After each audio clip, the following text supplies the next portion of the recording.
Welcome back. It's one of the most consequential elected offices in the state, and not everyone knows about it. The Executive Council has 5 seats and acts as a check on the power of the governor, like a board of directors, voting on most spending items and appointments to top government positions. This year, one of the most closely watched Executive Council races is in District 4, which has its base in Manchester and then stretches north and east, encompassing towns in Merrimack, Belknap, Stratford, and Rockingham counties. District 4 is served now by Ted Gatsas, who's retiring, and before him, Chris Pappas. So it has a history of consequential representation. The 2 candidates vying for the open seat this cycle are with us this morning, Republican John Stephen and Democrat Jim O'Connell. Gentlemen, thanks for being here. Good morning, Ed. Thank you, Adam. So Ted Gatsas, the very opposite of a go-along-to-get-along type guy. When he has to stand up to the governor, he absolutely does so. Chris Pappas, different style, but definitely a master of detail as an executive counselor. So, I want to know, what will be your style in the Executive Council? First to you, Jim O'Connell. So, I've served in elective office in the city of Manchester. I'm currently the vice chair of the Manchester Board of School Committee. And we have a diverse population in Manchester, and we have a diverse political construction in Manchester. And so I've got a reputation for working with people. I don't look to see if there's an R or a D or an I after somebody's name. I'm a pragmatist. I'm a practical person. I believe in, action, urgency, getting stuff done. And so I'll work, I'm about getting results. And so I will work collaboratively when that is necessary. But I'm also, I don't want to lean into my Irish heritage and stereotypes, but I'm well able to fight when we need to fight for the most important things. All right, John Stephen, how would you approach the job? Thank you, Adam, for having us today. First of all, recently with the COVID dollars, New Hampshire has received millions and millions of federal dollars, and you'll see the Executive Council has to approve contracts more than $10,000. And it's very important to understand that New Hampshire is heading into an area where those funds are going to go away in 2025 and 2026 altogether. So what is the plan to backfill? And we're going to have some tough decisions that we need to make. As Commissioner of HHS, Department of Health and Human Services, as you remember, I was able to return value to the taxpayers in over $143 million in 4 years, because we worked hard to make sure we provided services to those that need, but we also looked at every single dollar and penny, and we were efficient. And as a counselor, I will want to make sure every contract is what we need, that the dollars are being spent wisely, and there's value being brought to the taxpayer, and also it's services that we need for the public. I've done it before, and I'll continue to do that. And I think it's important this time more than ever. So much of this job is overseeing those state contracts and making sure you're finding the right people to do the right job at the right cost. First to you, John Stephen, how do you balance, though? So many of these contracts we see now going out of state. It might be the most efficient, the most cost-effective, the low bid. They get the job done, but it's not a local contractor. So how do you balance the need to keep dollars in state with the ability to get the job done? Well, first of all, again, value. And looking at the contract and making sure that the citizens of this state are represented. Their voices are important, and we need to make sure that decisions are made, again, that return that value to the taxpayers. And I think that's the contrast between Jim and I. I know, Jim, in the last budget on the school board, the increase was 5.6%. And Jim, you didn't think that was enough. You constantly talk about wanting to violate or go against the tax cap. We have to be, the first thing we need to look at, Adam and Jim, is really looking at efficiency. What can we do to make sure that we don't have a burden on the taxpayers? And as a counselor, I think that's very important, Jim. And I know in 2013 you said that Manchester taxes were the lowest in the one of the lowest and one of the highest, lowest in the country, and you've advocated for higher taxes in Manchester in 2013. So all I'm saying is, when you're on the council, you're going to have to make tough decisions, and there are going to be times you have to say no, but there are other times you're going to make sure that the citizens receive those services. Jim, we'll give you a chance to respond before you get to answer the question. Yeah, so first of all, that's not correct, John. As the chair of the vice chair of the Manchester Board of School Committee, we had submitted tax cap compliant budgets each time. So we have not submitted on the last 3 years, we have not submitted a budget that was beyond the tax cap. My complaint this past time was that the City of Manchester, the tax cap because it's calculated over the preceding 3 years CPI, was 5.6%. The school district got less than 1%. My argument was with the city side of once again, getting substantially, percentage-wise, substantially more than the school district side. I would point out that we have delivered in the city of Manchester a historic pay increase for teachers. We did that without breaking the tax cap.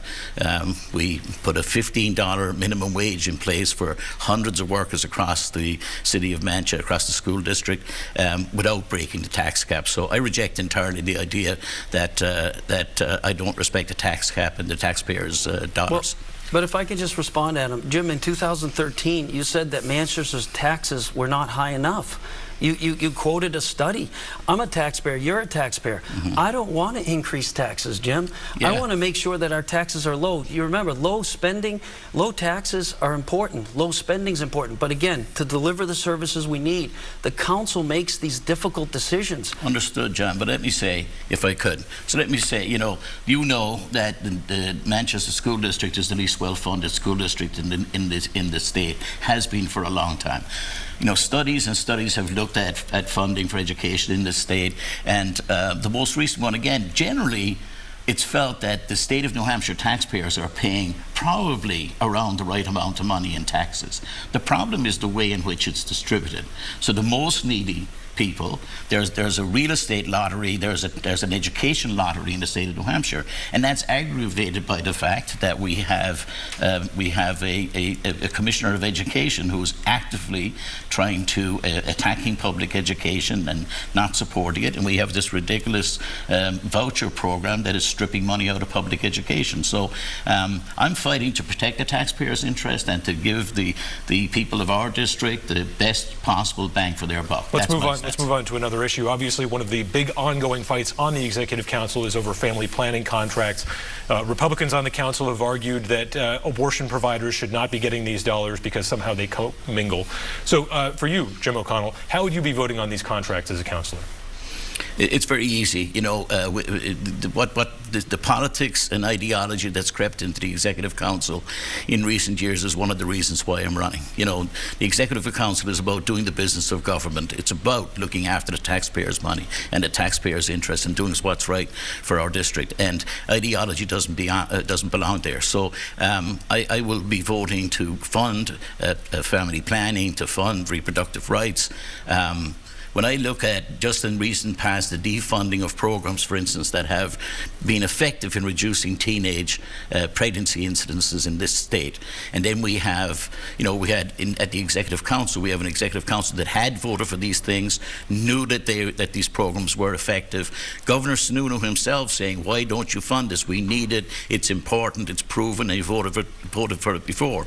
And yet ideology and extremism has crept in, and people say, now I can no longer vote for that. So with Jim O'Connell and the Executive Council, that won't be the case. John Stephen, how would you vote on those contracts? Well, Adam, I am a big supporter of family planning, appropriate family planning services, and those contracts do come before the council. When I was commissioner, the federal qualified health centers, they're great centers in this state. They service low-income individuals and families. They offer great family planning services. I will be the first to want to go to the department and say, can we do whatever we can to make sure that our federal qualified health centers are receiving those funds appropriately? Let's move on to nominees for commissioner. Obviously, under Governor Sununu, he sometimes appointed people who didn't have a ton of experience in the relevant field, and they turned out to be controversial in some cases. Obviously, Frank Edelblut, tons of business experience, not a ton of educational experience. As an executive councillor, John Stephen, do you want to see nominees coming forward with more relevant experience in their given field? Oh, there's no question. Governor Sununu's done a great job in terms of his appointments. At the end of the day, qualifications are really important. I served as a commissioner. I also served as a prosecutor, Department of Safety Deputy Commissioner. The experience matters. You have budgets you deal with. You have to also make sure the citizens of this state receive those services. And the final thing I'll say, and Jim, and you'll know as much as I do, as far as when you look at the consumers, the customers, the individuals that use services in state government, they need to be brought value. And the department heads, from a counselor standpoint, an executive counselor can get a complaint from a constituent, can call a commissioner, and say, I want this to move forward. What's going on? Why is it being delayed? The builders on permitting. The folks that own child care facilities have licensing. A restaurateur, Adam, I saw a few months ago, was waiting months to get an inspection to just open up her doors, and the lake season was June and it was approaching. And I made a call on that case. The Executive Council is involved in constituent services as much as anything. And so you got to have the right commissioner. You got to make sure they have the experience and that they answer the call. Jim?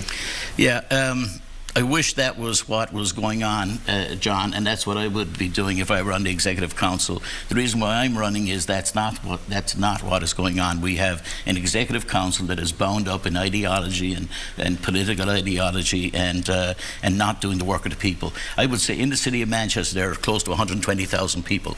I have a phone in my pocket, and I represent all 14 wards and all 12 wards in the city of Manchester. When people call me, and I have a reputation for this and I'm proud of it, I answer my call. I answer every email, I answer every phone call. I don't ask people what their ideology is. My reputation is built on constituent work and responding to people 24/7, 7 days a week.